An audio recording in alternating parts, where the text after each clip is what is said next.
바울은 어떻게 복음을 전하게 되었고, 바울이 전한 복음의 내용은 무엇인가 생각하는 시간을 가지겠습니다. 바울 사도가 처음으로 복음을 접했던 공적인 기록은 사도행전 7장의 스데반 집사의 설교였습니다. 바울 사도가 그 전에 그리스도의 가르침에 접촉했었는지 또는 얼마나 알고 있었는지는 확실하지 않습니다. 단지 스데반 집사의 복음적인 설교를 듣고도 오히려 스데반 집사의 죽음을 마땅한 것으로 여겼던 것을 보아서 그때까지만 해도 복음을 인식한 것이 아님을 알 수 있습니다. 뿐만 아니라 바울은 교회를 없이 하고자 그리스도의 도를 따르는 사람들을 옥에 가두기까지 하였습니다. 나아가 다메섹에까지 가서 성도들을 잡아오려고 하기까지 핍박에 열심이었습니다. 그러던 중 호련히 하늘로서부터 강한 빛이 비추이고 예수 그리스도의 음성을 듣게 되었고 아나니아라는 성도의 기도를 받고 기적을 체험하면서부터 바울의 생애가 바뀌기 시작했습니다.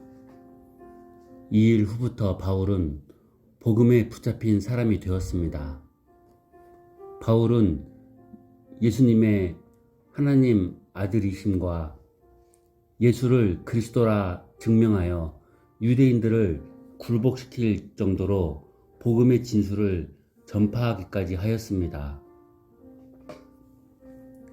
바울은 본래 유대교의 법도를 쫓은 사람이었습니다. 그는 당시 유대주의 전통을 이어받은 가말리엘의 문화에서 수학하며 율법의 엄한 교훈을 받았었습니다. 바울은 일찍부터 유대주의에 몸이 배어 있었을 뿐만 아니라 누구보다도 하나님에 대하여 열심히 있었습니다. 그래서 바울은 예수 그리스도의 도를 전하는 자들을 핍박했던 것입니다. 당시 유대교 사상은 철저하게 유대의 전통의 근거에 있었습니다. 본래 유대의 전통은 구약 성경에 의해 기초되었던 것인데 점차 인본적인 의식과 유전을 중시하기 시작하여 구약 성경을 제쳐버리고 유대인들의 사상으로 세워진 것이었습니다. 이 전통에 따라 메시아가 오시되 대격변이 있을 것이며 그날이 이스라엘을 완성하는 날이 될 것이라고 믿고 있었습니다. 그래서 메시아는 당시 로마의 식민지인 이스라엘을 해방시키는 해방자로 이해되고 있었습니다. 따라서 유대인들은 이스라엘의 해방자로서 대격변을 몰고 올 메시아를 대망하고 있었습니다. 이것을 가리켜서 후기 유대주의 사상이라고도 합니다. 그때 하나님의 아들 메시아라고 자처하는 청년 예수가 나타나 온 이스라엘을 격동시키자 유대인들은 하나님을 못 오간다는 죄목으로 예수님을 십자가에 처형합니다.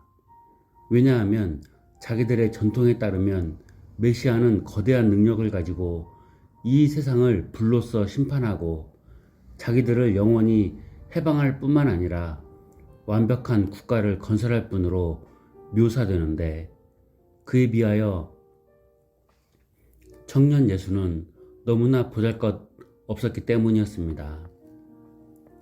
만일 유대인들이 구약성경의 가르침에 확실히 근거하고 있었다면 예수님께서 이 세상에 오셔서 고난을 받으시며 십자가에서 돌아가신 후 부활하심으로써 영원한 새 나라를 만드실 것이라는 진리를 깨달았을 것입니다. 그러나 그들은 구약성경에 대하여 오해하고 오히려 자기들의 유전과 전통을 앞세웠기 때문에 예수님의 하나님 나라 건설 사역에 대하여 전혀 이해를 하지 못했던 것입니다. 그렇기 때문에 메시아를 통해 이스라엘을 회복하실 뿐만 아니라 영적 이스라엘을 건설하실 것이라는 구약의 가르침에 대하여 바른 이해를 하지 못했던 것입니다. 구약은 아브라함의 후손들로서 하나님의 백성으로 삼는다고 할 때 혈통으로서가 아닌 하나님의 뜻으로서 세울 것을 가르쳤던 것입니다. 나아가 이스라엘에 국한된 것이 아닌 전 세계 백성을 대상으로 하는 우주적 구원관을 가르치고 있습니다. 그런데도 이스라엘은 아브라함의 혈통만을 중시하고 자기들만이 메시아의 날에 구원받을 것이라고 오해하였던 것입니다. 또한 구약성경은 메시아를 통해 이 지상의 나라와는 전혀 다른 하나님의 나라를 건설하시겠다고 예언하였습니다. 이 나라는 이스라엘 국가만을 포함하지 않고 전 세계적인 국가였습니다. 그러나 이스라엘은 다윗에 의해 세워진 통일 왕국의 영광이 메시아가 오는 날 회복될 것이라고 오해하고 있었습니다. 그래서 이스라엘은 다윗 왕국과 같은 강력하고 복된 나라가 세워질 것을 대망하고 있었습니다. 이처럼 이스라엘은 자기 자신들만 구원의 대상으로 여겼을 뿐만 아니라 메시아의 왕국은 곧 자기들만의 나라이기 때문에 자기들이 전 세계를 다스리고 지배할 것이라는 착각에 빠져 있었습니다. 그래서 그들이 생각하는 메시아는 강력하고 하나님의 왕권을 손에 쥐고 온 세상을 정복하는 왕으로만 여겼던 것입니다. 그러나 구약성경은 메시아가 오는 것은 영적 이스라엘을 선택하여 우주적인 하나님의 나라를 건설할 것을 가르쳐 주었습니다. 이러한 유대인의 전통에 젖어 있던 바울이었기 때문에 열심으로 그리스도의 가르침을 방해하였던 것입니다. 그러나 바울이 부활하신 그리스도를 만난 후에는 전혀 복음에 대하여 새롭게 인식하게 되었습니다. 구약시대의 관점으로 볼 때 예수 그리스도의 탄생과 부활 그리고 재림 사건은 한 사건으로 보일 뿐입니다. 따라서 예수 그리스도의 부활의 의미를 깨닫고 예수가 그리스도인 것을 이해할 수 있는 것은 순전히 예수 그리스도의 계시를 접촉할 때만이 가능합니다. 구약의 이치에서 보면 예수의 탄생에서 재림까지의 사건은 모두 한 사건으로 보입니다. 따라서 탄생에서 오순절까지의 사건은 그 뒤에 올 재림 사건과 비교해 볼 때 구약에선 그리 크게 보이지 않습니다.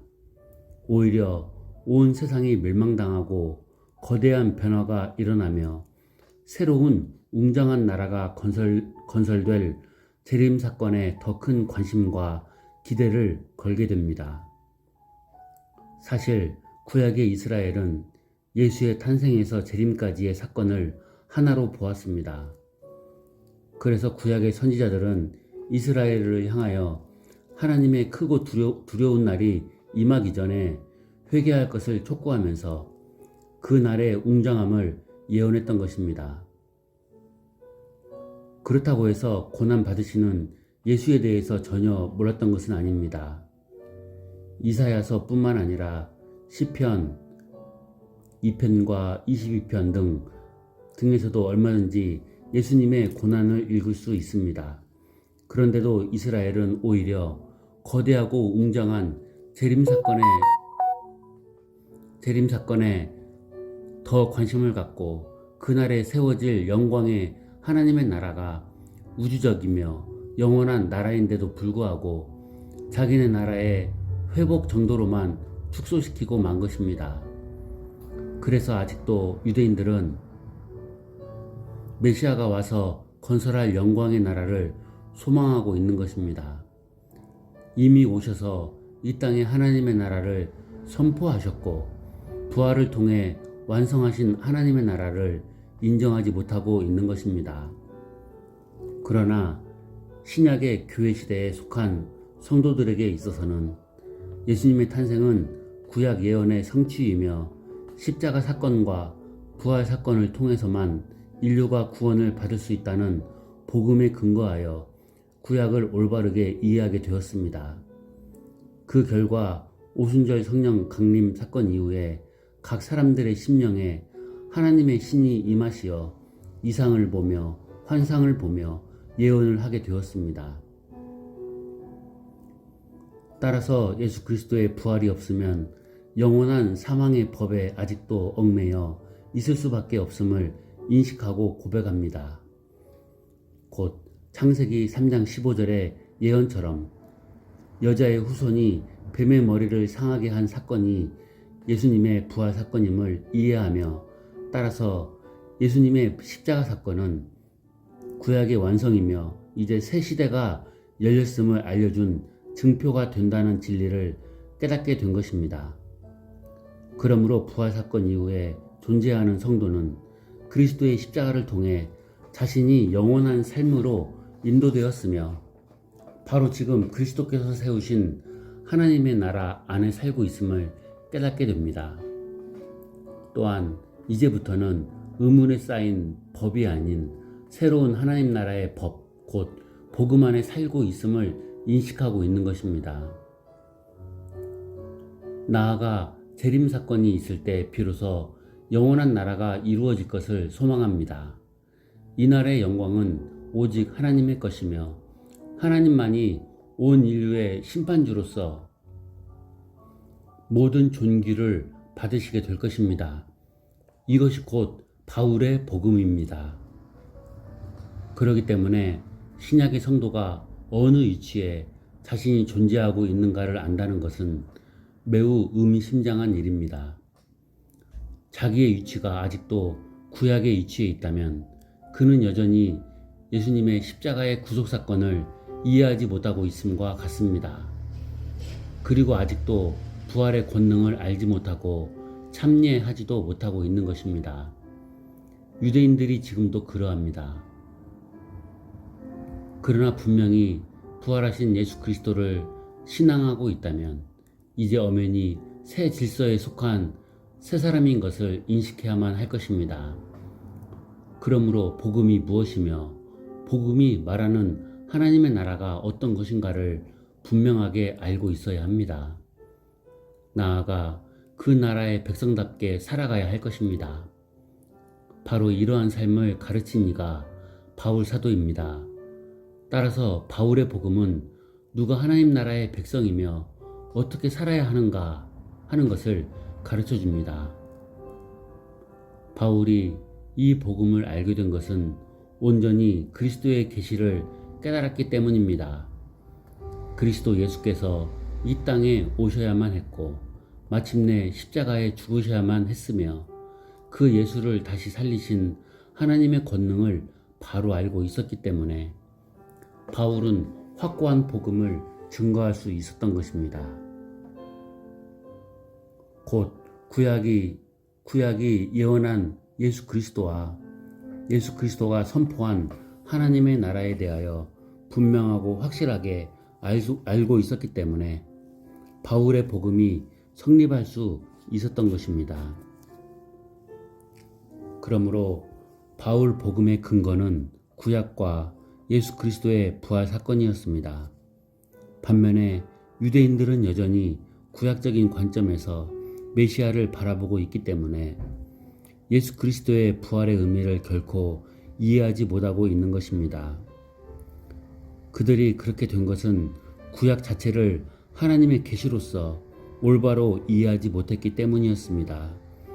분명히 예수님은 이 땅에 오셔서 구약의 예언대로 메시아로 오셨고 고난을 받을 것과 부활할 것을 수차례에 걸쳐 분명하게 밝혀주셨음에도 불구하고 오히려 자기들의 전통과 열심에 빠져 메시아이신 예수 그리스도의 계시에 대하여 소홀히 했을 뿐 아니라 적극적으로 반대를 하였던 것입니다. 그들이 진즉 예수 그리스도의 분명하고 확실한 하나님 나라에 대한 가르침을 받아들이기만 하였다면 오히려 이방인들보다 먼저 복음을 받아들이고 복된 삶의 길로 접어들었을 것입니다. 그러나 그들은 오히려 조상들의 유전과 전통에 빠져 이미 밝히 드러내준 계시를 핍박하고 혹시나 자기들이 갖고 있는 체제가 깨어질 것과 자기들의 유신이나 처지가 실추될 것을 두려워해서 예수 그리스도의 가르침을 거부하고 핍박했던 것입니다.